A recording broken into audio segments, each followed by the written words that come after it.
Betul, kalau kita naik pesawat ke Bangka Belitung, kita akan menatap lingkungannya itu sangat rusak.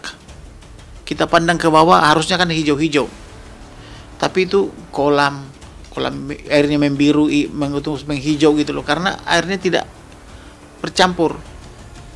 Jadi banyak kolam gitu, airnya juga hijau atau membiru gitu loh.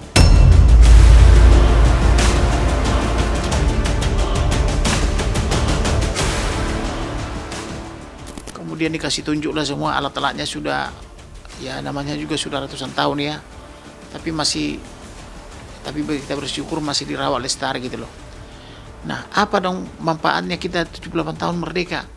Apa tidak bisa diperbaiki itu? Itu pikiran saya. Nah, rupanya terbongkarlah ini 271 triliun. Kok 271 triliun bisa dikorupsi sih?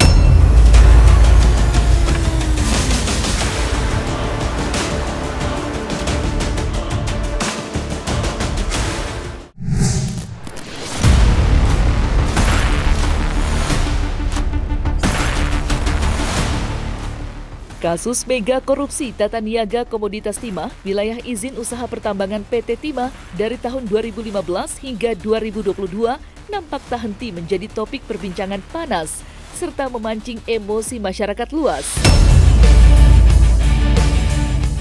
Bagaimana tidak? Kasus mega korupsi PT Timah merupakan skandal korupsi dengan nilai potensi kerugian negara terbesar sepanjang sejarah pemberantasan korupsi di Indonesia. Tak main-main, kasus ini diduga telah menyebabkan kerugian negara sebesar 271 triliun rupiah. Fakta tersebut tentu seakan mengkerdilkan angka potensi kerugian negara akibat kasus BLBI yang selama ini menempati posisi pertama dalam kasus korupsi terburuk di Indonesia. Namun miris, sebuah realita memprihatinkan justru muncul dari kisah tentang besarnya uang negara yang berhasil dicuri itu. Pasalnya, kondisi dari segudang tambang yang ada di sana disebut sangat memprihatinkan. Hal ini pun semakin terbukti adanya usai pengacara kondang Kamarudin Simanjuntak membagikan cerita tentang kunjungannya ke PT Timah beberapa waktu lalu. Baginya, kondisi gedung PT Timah seolah tidak mengalami pembaruan yang signifikan. Padahal perusahaan itu telah berdiri jauh sebelum negeri ini memproklamirkan kemerdekaannya. Tidak hanya itu, alat-alat yang dipergunakan oleh PT Timah pun dinilai seperti peninggalan zaman Belanda oleh Kamarudin Simanjuntak.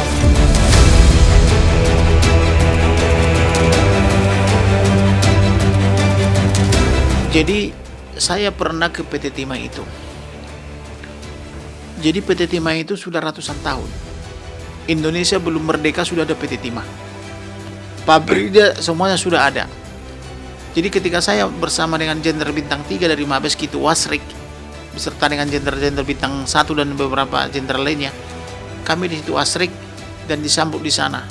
Saya melihat kok jelek kali ya pabrik ini ya, padahal zamannya Belanda sudah ada. Kemudian dikasih tunjuk lah semua alat-alatnya, sudah ya namanya juga sudah ratusan tahun ya, tapi kita bersyukur masih dirawat lestari gitu loh. Nah, apa dong manfaatnya kita 78 tahun merdeka? Apa tidak bisa diperbaiki itu? Itu pikiran saya. Nah, rupanya terbongkarlah ini 271 triliun. Kok 271 triliun bisa dikorupsi? Kok 271 triliun bisa dikorupsi? Terkuaknya kasus mega korupsi tata niaga komoditas timah lantas membuat jutaan pasang mata menyorot tajam sepak terjang PT Timah di Indonesia. Belum lagi pengacara kondang Kamarudin Simanjuntak telah menuturkan kondisi memprihatinkan dari gedung dan pabrik PT Timah. Oleh karena itu, sebuah pertanyaan pun ikut muncul di benak warganet, yakni tentang kondisi alam di Bangka Belitung, daerah operasional PT Timah. Dalam kesempatan yang sama, Kamarudin Simanjuntak pun turut membeberkan pula kerusakan-kerusakan alam dampak dari maraknya pertambangan di sana. Menurut Kamarudin Simanjuntak, kondisi yang cenderung ala kadarnya tidak hanya terjadi di gedung PT Timah. Iya, indahnya alam dan lingkungan di sekitar pun ikut tercemar. Bagaimana tidak, banyaknya pertambangan timah di sana seolah tidak terhitung. Ditambah lagi banyak penambang yang melakukan aktivitas mereka di laut. Kamarudin bahkan membeberkan bahwa jika kita melihat alam Bangka Belitung dari pesawat akan terlihat jelas kerusakannya, seperti banyaknya lubang-lubang sisa dari penggalian timah.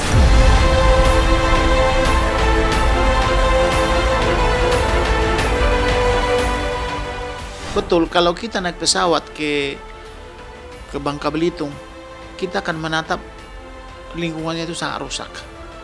Kita pandang ke bawah harusnya kan hijau-hijau, tapi itu kolam airnya membiru, menghijau gitu loh, karena airnya tidak bercampur. Jadi banyak kolam gitu, airnya juga hijau atau membiru gitu loh.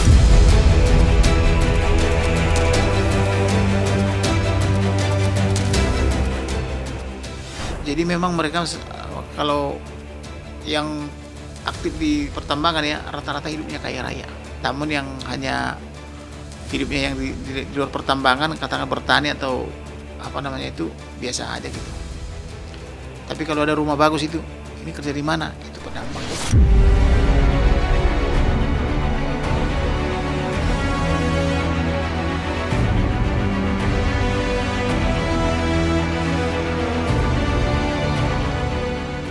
Miris memang, di balik fantastisnya nilai potensi kerugian negara, terdapat pula realita menyayat hati.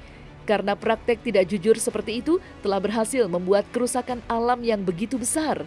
Mirisnya lagi, efek buruk dari angka pertambangan yang menggunung itu tidak hanya meliputi angka finansial dan kerugian alam, tetapi juga lahirnya kesenjangan sosial yang terjadi di Bangka Belitung. Ia, berdasarkan hasil kunjungan Kamarudin Simanjuntak, ia menyaksikan begitu drastisnya perbedaan kemampuan ekonomi dari individu yang menggeluti pertambangan sebagai sumber pundi-pundi keuangan, ketimbang yang mencari nafkah di luar pertambangan. Seakan-akan ada perbedaan kasta yang memisahkan kedua kelompok itu. Pasalnya, seorang individu yang mencari nafkah lewat pertambangan akan hidup mewah bergelimang harta, sedangkan yang tidak harus menjalani kehidupan mereka dengan sederhana tanpa uang yang berlimpah. Kasus mega korupsi tata niaga komoditas timah yang disinyalir berpotensi merugikan negara sebesar 271 triliun rupiah memang telah memancing amarah masyarakat Indonesia. Kala nama-nama seperti Helena Lim dan Harvey Moise yang diduga memiliki peran dalam kasus itu ditetapkan sebagai tersangka,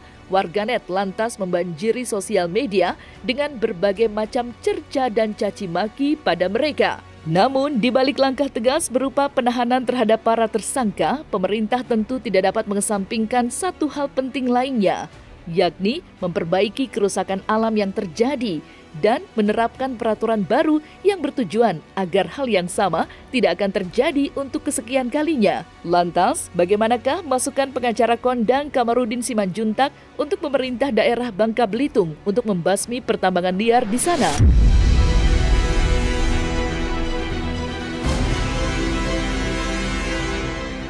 Harusnya mereka itu mencegah kerusakan lingkungan itu dengan cara PT Timah itu menertibkan.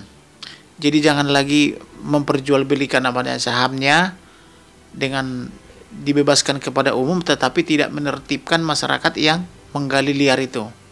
Jadi kalaupun misalnya diberikan kepada masyarakat umum itu boleh menambang, tapi harus setor 10% ke rekening pemerintah. Apabila dia selesai menggali atau apa namanya itu dibenahi. Karena di sana itu kan surplus itu. Di laut juga kapal-kapal mengeruk setiap hari. Banyak PT timah di situ. Banyak timahnya. Kemudian tepi sungai itu sampai tepi laut itu juga timah. Di gunungnya juga timah. Nah, pengayatannya itu ada 4. Kalau ada namanya mesin goyang begini. Kalau di sini timah. Kalau di tengah itu besi hitam atau batu hitam namanya. Kemudian zirconium, kemudian pasir, semuanya berfungsi. Pasirnya bisa dikirim ke Jakarta, ke Sumatera misalnya jadi membangun. Kemudian zirconiumnya dikirim ke Kalimantan, itu dikirim ke Cina menjadi melapisi keramik supaya tidak tergores apabila diinjak. Kemudian besi hitamnya membuat pesawat. Sedangkan timahnya itu kelas 1 itu untuk macam-macam lah itu. Produksi timah itu karena kita seperti kita tahu ya, solder segala macam gitu ya. Jadi luar biasa Tidak ada yang terbuang dari mereka itu. Jadi saya lihat penertiban kurang. Siapa saja boleh, setiap rumah tangga boleh menggali. Bahkan jika kita pergi ke sana, dapat izin juga bisa menggali. Lalu menjualnya ke PT Timah. Itu yang tidak bagus. Harusnya dikasih tertiban hanya orang tertentu atau kalaupun setiap orang harus ada izin. Minimal 10% itu harus setor kepada rekening pemerintah. Begitu selesai dia menambang, ditertibkan itu areal tambangnya, ditanamin entah pohon atau bagaimana, baru uangnya boleh ambil. Gitu harusnya.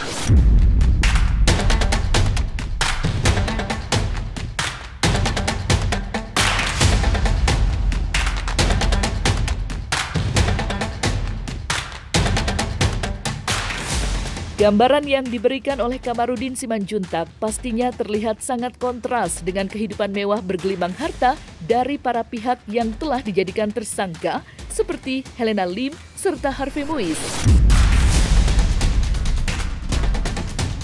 Seperti diketahui, Helena Lim belakangan ini bahkan digadang-gadang memiliki uang tak berseri. Sampai-sampai ia dijuluki sebagai Crazy Rich Pantai Indah Kapuk oleh netizen.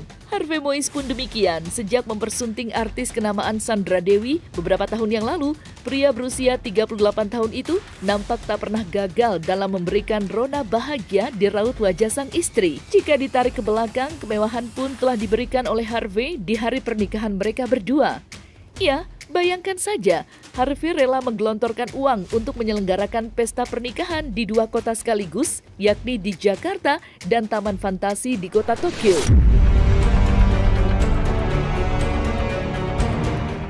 Yang jelas senang banget karena kan selama ini bertahun-tahun lamanya teman-teman semua nanya saya kapan nikahnya.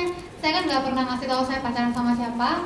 Saya selalu bilang saya udah punya pacar tapi nggak pernah ketahuan siapa, dan akhirnya menikah juga. Jadi saya bisa jawab pertanyaan teman-teman, ini loh sekarang saya menikah dan ini dia orangnya yang selama ini saya sembunyikan. Pernikahan itu kan nggak gampang ya, dan memang ribet banget, apalagi kita berdua belum pernah menikah. Jadi pacar saya, suami ya, suami saya ini mempercayakan apapun semua kepada saya karena dia bilang kalau pernikahan itu pasti cewek yang punya impian. Saya nggak mau jawab berapa tepatnya, tapi memang saya waktu dengar biayanya, saya cuma berdoa, ya Tuhan, tolong banyakkan rezeki suami saya, karena dia yang mau mewujudkan semua impian saya. Dan kebetulan Tuhan kasih pas banget angkanya, sama seperti biaya pernikahan kita. Jadi apa yang kita butuhkan, Tuhan kasih rezeki, dan kita bilang, waduh, itu dari dulu kita nikah ya. Soalnya memang kita minta rezeki dan dikasih pas dengan biaya yang harus kita keluarkan.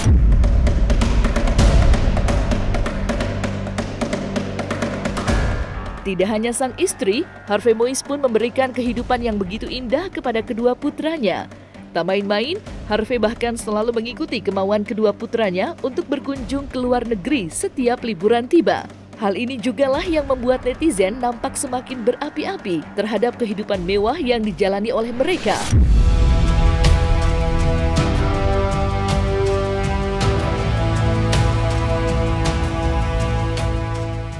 Kayak setiap hari tuh anakku tuh cowok dua-duanya, mereka nggak suka di rumah, mereka sukanya outdoor. Maksudnya selalu keluar dari rumah, olahraga gitu. Anakku ibu ya, aku juga ada batasnya gitu, berumur juga gitu ya. Ada kalau kita anak-anak bisa patah tulang kayak.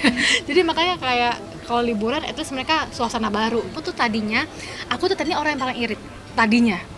Maksudnya nggak mau, kalau masih single tuh kayak jarang belanja, tapi setelah punya anak, punya suami, aku nggak bisa begitu lagi karena ternyata kebutuhan anak itu banyak sekali. Apalagi aku mau ngasih mereka makanan yang terbaik. Misalnya tiap hari aku belanja buah, sayur. Mereka tuh banyak makan sayur 4 set 5 sempurna. Itu semua harus fresh. Terus aku pikir-pikir, belum tisunya ya, dulu popoknya, aduh mahal banget. Ternyata tuh mahal banget. Nah gimana caranya aku tetap belanja banyak karena memang kebutuhannya banyak. Yang namanya suami, anak, dan aku sendiri. Tapi aku tetap hemat.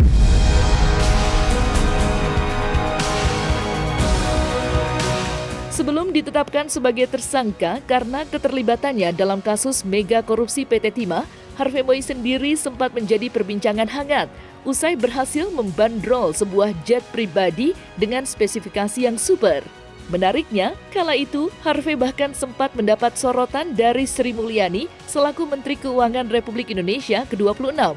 Lantas, seperti apa perawatan yang diperlukan bila seseorang berniat membeli jet pribadi? Serta bagaimanakah pula pandangan pakar penerbangan?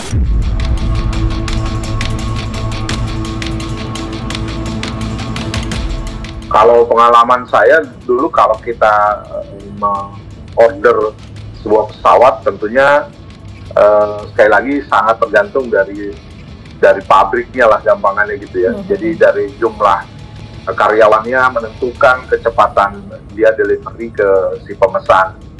Jadi kalau di TNI biasanya pesawat-pesawat itu kita pesan 3-4 tahun karena sampai proses dia menjalani ada belajar dulu, kemudian mekaniknya juga dikirim dulu. Tapi kalau pesawat pribadi lebih, karena biasa gini, dia pesawat juga dia beli tanda kutip krunya juga gitu ya. Karena kalau dia beli dia harus beli krunya. Kalau yang biasa di Indonesia, karena jarang juga pemilik pesawat bisa menerbangkan sendiri, jarang sekali. Walaupun ada. Jadi mereka biasanya beli sudah sama pilot ini Mbak. Satu pasti ya betul. Kalau misalnya pesawat komersil itu nggak taruh lah gaji seorang penerbangnya range-nya dari mulai 20 sampai 70, bukan ada yang 100 lebih gitu ya. Nah kalau kita pelihara 2 orang dengan riset mungkin pilotnya itu 3 orang gitu ya, dan mekaniknya belum, kemudian flight attendant-nya belum, mungkin sebulan nggak kurang dari 500 sampai 700 juta untuk bisa memaintain itu pesawat. Iya, makanya jarang ya di Indonesia yang bisa punya pesawat sendiri gitu. Karena memang maintenance-nya mahal banget sekali ya. Persentasenya dibandingkan di luar negeri sangat jauh. Karena kalau di luar negeri itu biasa orang punya pesawat tapi tidak pesawat mewah. Jet-jet pribadi ya, tapi pesawat-pesawat populer, artinya pesawat-pesawat baling-baling, karena mereka hobi, jadi aviation geek gitu ya. Jadi orang-orang yang hobi terbang, kalau itu pesawatnya sih pesawat yang jauh, mungkin perbandingan 1/20 kali ya harganya dari pesawat yang jet private itu lain banget harganya. Jadi kalau perbandingannya di luar, kalau yang private jet juga di sana juga tidak semua orang punya gitu ya. Jadi tapi kalau yang pesawat baling-balingnya karena mereka hobi banyak kali itu. Tapi kalau di Indonesia dua-duanya jarang. Jadi bisa dihitung lah dengan jarinya 2 kali ya, jari tangan sama jari kaki kali ini yang punya pesawat.